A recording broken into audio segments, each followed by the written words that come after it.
మీకు ఈ వీడియో నచ్చినట్లయితే వీడియోని లైక్ చేసి ఛానల్ని సబ్స్క్రైబ్ చేసుకోండి. హోమ్ మినిస్టర్ సాధు నాయక్ ఎదురుగా కాలు మీద కాలు వేసుకొని కూర్చొని ఉంటారు. పక్కనే హోమ్ మినిస్టర్కి సంబంధించిన లాయర్ నిలబడి ఉంటే ధాత్రి కేదార్ కూడా నిలబడి ఉంటారు. హోమ్ మినిస్టర్ చాలా పొగరుగా, కావ్య చావు వెనుక ఉన్న నిజాన్ని బయట పెడతావా? నేను ప్రాణాలతో ఉండగా నువ్వు ఏ నిజాన్ని కూడా బయట పెట్టలేవు.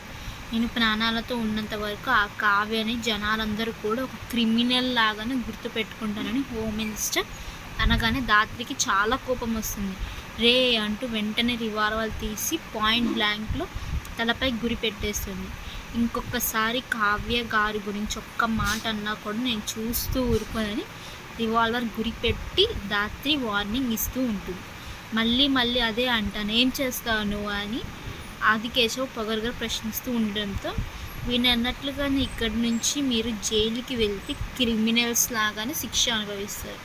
మీరు ఇక్కడ నుంచి నిర్దోషులుగా బయటకు వెళ్తే కదా జైలుకి వెళ్తారని జేడి చాలా కాన్ఫిడెంట్గా చెప్తూ ఉంటుంది. అసలు ప్రూఫ్లు అనేది నాకు శిక్ష పడేలా ఎలా చేస్తావు జేడి? నువ్వు నిరూపించలేవు, నన్ను జైలుకి పంపలేవని హోమ్ మినిస్టర్ ఆదికేశవ్ అనడంతో ప్రూఫ్ లేదని ఎవరు చెప్పారు? ఉంది, మీరు ఇన్స్పెక్టర్ కావ్యని చంపారు అనడానికి నిజాయితీని నిరూపించే సాక్ష్యం అక్కడ ఉంది చూడు అని జేడి చూపిస్తూ ఉంటే అప్పుడు ఆదికేశవ్ దాన్ని నోరు తెరుచుకొని చూస్తూ ఉంటాడు. మరి ఆదికేశవ్ ఏం చూసి అంతగా షాకింగ్గా టెన్షన్ పడుతున్నారు అనేది రానున్న ఎపిసోడ్స్లో తెలుసుకుందాం. Thank you.